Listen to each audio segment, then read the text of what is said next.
عظیم ترین ہستی اس معاملے میں جو ہے وہ رسول اللہ صلی اللہ علیہ وسلم کی ہے. رسول اللہ صلی اللہ علیہ وسلم نے اللہ سے کوئی مشاہدہ ڈیمانڈ نہیں کیا کیونکہ عدم یقین نہیں تھا. قرآن نے اسی لیے اس چیز کو بیان کیا. 3 یقین کی بات کی ہے قرآن نے، تاکہ اگر یہ سمجھ میں آ گیا لوگوں کو تو دین سمجھ میں آ جائے گا، ان کو سمجھ آ جائے گی کہ دین ہے کیا. ایک کہا گیا علم الیقین، ایک کہا گیا عین الیقین، ایک کہا گیا حق الیقین. اور یہ تینوں مثالیں انسانیت کو دی گئیں. ابراہیم خلیل اللہ امام الانس ہیں، انسانوں کے امام ہیں، پیغمبروں کے امام رسول اللہ صلی اللہ علیہ وسلم ہیں. اب علم اور یقین کیا ہے؟ ابراہیم یہ جانتے ہیں کہ اللہ بوسیدہ ہڈیوں کو ملا دے گا، پھر سے لوگوں کو زندہ کر کے اسی شکل میں کھڑا کر دے گا. یہ ان کو علم ہے، ان کا دین ان کو یہ بتا رہا ہے، ان کا رب ان کو یہ بتا رہا ہے. یہاں تک تو ان کو معلوم ہے، مگر وہ اس سے آگے بڑھنا چاہتے ہیں، عین الیقین میں جانا چاہتے ہیں. عین کہتے ہیں آنکھ کو. جب آنکھ سے دیکھ لیں تو اللہ نے مشاہدے سے گزار دیا، وہ پرندے آئے اور پرندے آ کے دوڑتے چلے آئے، پھر عین الیقین کی منزل پہ آ گئے، عین الیقین میں داخل ہو گئے. مگر پھر بھی ایک چیز رہ گئی اور وہ تھی حق الیقین. حق الیقین کسی راستے سے گزرے بغیر نہیں آتا. اس سے بھی گزار دیا گیا ابراہیم خلیل اللہ کو. 2 ایسے واقعات ہو گئے. ایک منجنیق سے انہیں آگ میں پھینکا گیا، آگ گلزار بن گئی. یہ حق الیقین ہو گیا کہ اللہ جو چاہے جب چاہے جس وقت چاہے جس کے ساتھ چاہے کر سکتا ہے. پھر دوسرا مظاہرہ، ان سے کہا گیا کہ اپنے بیٹے کے گلے پہ چھری چلا، تو چھری چلا دی. حق الیقین کی انتہا ہو گئی. تو اس لیے معزز ہیں ابراہیم، اس لیے عظیم ہیں ابراہیم کہ وہ یقین کی تینوں حالتوں سے گزرے ہیں. انہوں نے تینوں حالتوں کو پایا ہے. تو جب عدم یقین یقین میں بدل جاتا ہے تو اللہ سے تعلق قائم ہو جاتا ہے. اور اس کے لیے پہلے تضاد ضروری ہے. جب اس کے تضاد نہیں ہوگا، تقابل نہیں ہو، تضاد سے مراد تقابل بھی ہے کہ مقابلتاً کوئی چیز سامنے آئے، اس وقت تک اتنا پختہ ایمان نہیں ہوتا. رسول اللہ صلی اللہ علیہ وسلم سوئے پڑے ہیں باہر ویرانے میں ایک درخت کے نیچے. ایک بدو آیا اور اس نے تلوار تان لی. انہوں نے محمد صلی اللہ علیہ وسلم تجھے مجھ سے اب کون بچا سکتا ہے؟ آپ نے فرمایا میرا اللہ، میرا اللہ. یقین کی انتہا ہے، وہ تلوار لیے کھڑا اور آپ فرما رہے ہیں میرا اللہ بچائے گا. اس کی تلوار چھوٹ گئی. تو تضاد سامنے آیا نا. ایک آدمی جان کے درپے ہے اور وہاں یقینی حالت دکھائی گئی، عدم یقین کو ختم کر دیا گیا.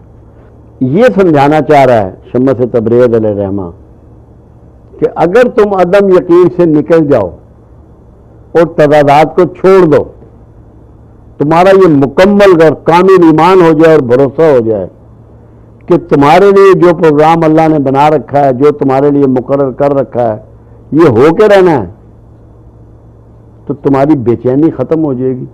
جس کی بے چینی ختم ہو جائے گی اس کے کنفیوژن ختم ہو جائیں گے، ابہام ختم ہو جائیں گے. جس کے ابہام ختم ہو جائیں گے اس کا ایمان مکمل ہو جائے گا. اور مکمل ایمان کے ساتھ ہی اللہ سے تعلق جوڑا جا سکتا ہے، ویسے نہیں ہو سکتا. میں لوگوں کو سمجھاتا ہوں، جب یہ قانون دیا گیا کہ تم ہرگز مومن نہیں ہو سکتے جب تک کہ تمہیں رسول اللہ صلی اللہ علیہ وسلم اپنی جان، مال، اولاد، ناموس سے پیارے نہ ہو جائیں، تو یہ تو ہم میں ہے نہیں. مومن اور مسلمان اپنے آپ کو ہم کہلوا رہے ہیں. تو جب ہمارا ایمان ہی نامکمل ہے تو اس کے تحت جو ہم اعمال کرتے ہیں وہ اعمال کس کیٹیگری میں جائیں گے؟ پہلے تو ایمان کو اس یقین پہ لانا ہے کہ اللہ کے رسول کی ذات، ان کے عزت، ان کا پروگرام وہ میری جان سے، میری اولاد سے، میرے ماں باپ سے، میرے بہن بھائیوں سے امپورٹنٹ ہے، قیمتی ہے، تب میرے اعمال نوٹس ہوں گے بحیثیت ایمان کے۔ تو وہ تو ہم کر نہیں رہے، نہ رسول اللہ سے اس محبت کو ہم سمجھ رہے ہیں، اور دعوے دار ہیں کہ میں بڑے اعمال کر رہا ہوں۔ وہ اعمال کیا بیچتے ہیں؟ ان کی تو کوئی ویلیو ہی نہیں ہے، کوئی قدر ہی نہیں ہے۔ تو یہاں شمس تبریز علیہ الرحمہ آپ کو جو چیز دے رہے ہیں، گفٹ دے رہے ہیں، وہ یقین کا دے رہے ہیں کہ عدم یقین سے نکلو اور یقین میں داخل ہو جاؤ۔ جب یقین میں داخل ہو جاؤ گے، اس کا ایک مظاہرہ خالد بن ولید رضی اللہ تعالیٰ عنہ نے کیا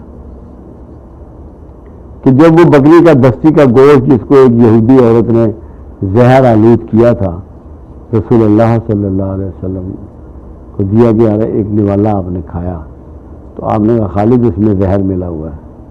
میں کہا یا رسول اللہ مجھے دے دیں، مجھے کچھ نہیں ہوگا۔ اس کا یقین تھا کہ یہ زہر ایک مومن کو نقصان نہیں پہنچا سکتا، تو وہ یقین اتنا قوت والا تھا، اتنا طاقتور تھا کہ خالد بن ولید رضی اللہ تعالیٰ عنہ کو اس کا کوئی نقصان نہیں پہنچا۔ تو یہ یقین اتنی بڑی پاور ہے، یہ ہم سے چھین گیا ہے، یہ ہم سے چھین گیا ہے۔ ہم اللہ سے دعائیں کرتے ہیں، پھر لفظ ایک استعمال کرتے ہیں، متے سن لوے، متے کا لفظ استعمال کرتے ہیں، متے از اے بلیم فار گاڈ، یہ بلیم ہے اللہ پر کہ متے سن لوے۔ جب وہ قرآن میں کہتا ہے میرے بندو میں تمہاری سنتا ہوں، میں تمہاری قبول کرتا ہوں، میں تمہاری شہرت سے بھی قریب ہوں، مجھے پکارو، وہ دعوت دے رہا ہے، اور آپ کہتے ہیں متے سن لوے۔ جب تک متے آپ کے اندر رہے گا اللہ آپ سے دور رہے گا، کبھی آپ اللہ کے قریب بھی نہیں پھٹک سکتے۔ یاد رکھیے گا، یہ وہ عدم یقین ہے جس نے آپ کے اور اللہ کے درمیان فاصلے قائم کر دیے۔ اور جس دن آپ کو یہ یقین ہو گیا کہ جو میں اللہ سے کہہ رہا ہوں میرا اللہ اس کو سن رہا ہے اور میری اس تکلیف کو دور کرنے کی طاقت رکھتا ہے اور کر سکتا ہے، خدا کی قسم اسی دن آپ کا اللہ سے تعلق قائم ہو جائے گا۔ متے کو نکال دیں، یعنی کہ شک کہ شاید اللہ سن لے۔ میرے پاس لوگ آتے ہیں اور میں کہتا ہوں خدا کے بندوں کیا کہتے ہو ظالموں، تو وہ کہہ رہا ہے میں سنتا ہوں، میں قبول کرتا ہوں، تم کہہ رہے ہو شاید سن لے۔ یہ شاید کا لفظ جب تک موجود رہے گا تم اللہ سے ڈسکنیکٹ رہو گے۔ شاید کو نکال دو، تمہیں اللہ ویلکم کرے گا۔ وہ کہتا ہے تم چل کے آؤ، میں دوڑ کے آؤں گا، پھر وہ دوڑ کے آئے گا۔ شاید کو نکال دو، اس کی جگہ یقین کو پٹ کر دو، عدم یقین کو ختم کر دو۔ فرشتے نے کہا تھا ابراہیم سے کہ اگر تم ریکویسٹ کرو تو ہم اس آگ کو بجھا دیں۔ نے کہا میں نے کسی مخلوق کو ریکویسٹ نہیں کرنی، جس کے لیے میرا پروگرام ہے وہ میرا خالق ہے، مجھے پتا ہے کہ اسے سب پتا ہے۔ جب مجھے یہ پتا ہے کہ میرے مالک کو سب پتا ہے تو مجھ سے کامل یقین کس کا ہوگا؟ کون سی چیز ہے جو مجھے خوفزدہ کر دے گی؟ کوئی دنیا کی طاقت اس شخص کو خوفزدہ نہیں کر سکتی جو عدم یقین سے نکل کر یقین میں داخل ہو گیا۔ اور سب سے بڑا یقین کیا ہے؟ کہا گیا کہ تو عبادت کیے جا اللہ کہ تو یقین کو پہنچے۔ یا رسول اللہ صلی اللہ علیہ وسلم یہ یقین کیا ہے؟ فرمایا موت۔ کوئی ایسا شخص ہے جو زندہ ہے؟ کوئی ایسا گھر ہے جس میں موت نہیں ہوئی؟ تو اس یقین کے لیے جو سب سے بڑی قوت ہے وہ موت ہے۔ جب آپ کو یہ پتا ہے کہ میں نے لازمی چلے جانا ہے تو پھر کچھ تو تعلق بناؤ اس سے جس کے پاس جانا ہے، اس پہ کچھ تو بھروسہ بناؤ کہ جس کے پاس جانا ہے۔ اگر وہ نہیں ہے تو کچھ بھی نہیں ہے۔ تو یقین سیکھ لیں. ہمیں اس کو سمجھنا ہے.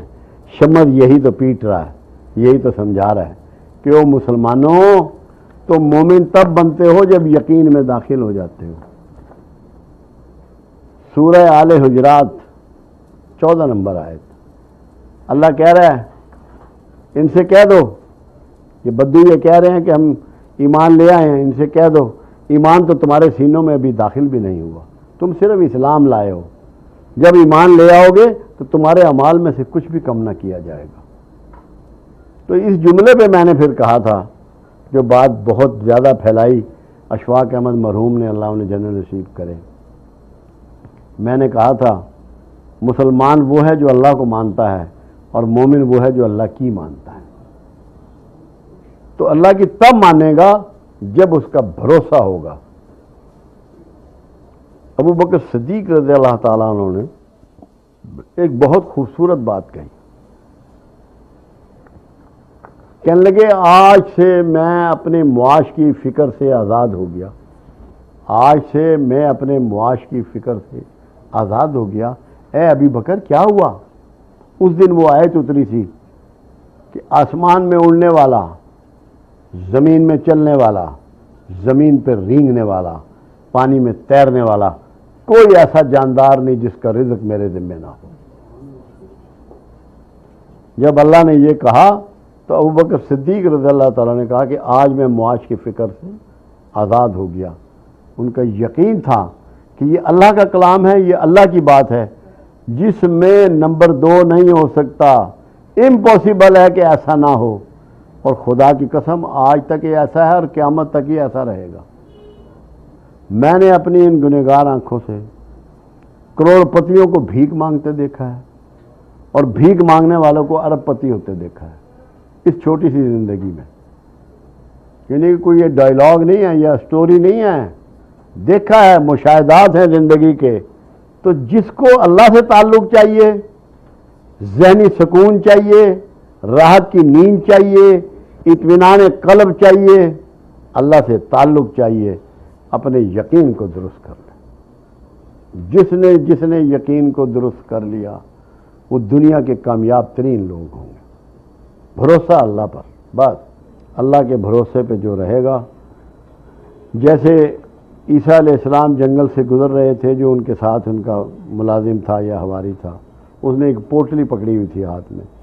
نبی اللہ نے پوچھا یہ کیا ہے؟ کہنا ہے اللہ کے رسول تیرا اور میرا 2 دن کا کھانا. تو عیسیٰ علیہ السلام نے کہا کہ تو توکل میں ہمیں پرندوں سے بھی پیچھے چھوڑ دینا چاہتا ہے, کھول اس کو. اور وہ روٹیاں ساری جنگل میں پھینک دی, آدھی روٹی اس کے لیے رکھی اور آدھی اپنے لیے, کہ پرندوں سے تو پیچھے نہ چھوڑ ہمیں. پرندوں کا کتنا توکل ہے, کتنا یقین ہے اپنے رب پہ. صبح کو خالی پوٹے نکلتے ہیں, وہ کھیتوں میں آپ نے دانہ تو ان کے لیے نہیں ڈالا ہوتا, شام کو بھروں پوٹے واپس آتے ہیں. انہیں پتہ ہے کہ یہ میرے مالک کا بندوبست ہے اور مالک یہ بندوبست کر رہا ہے. تو خدا کرے پروردگار آپ پہ احسان فرمائے, کرم کر دے, آپ کو یہ یقین کی دولت عطا کر دے, تاکہ آپ کی زندگی جو سفر ہے وہ مطمئن ہو جائے, عزت والا ہو جائے.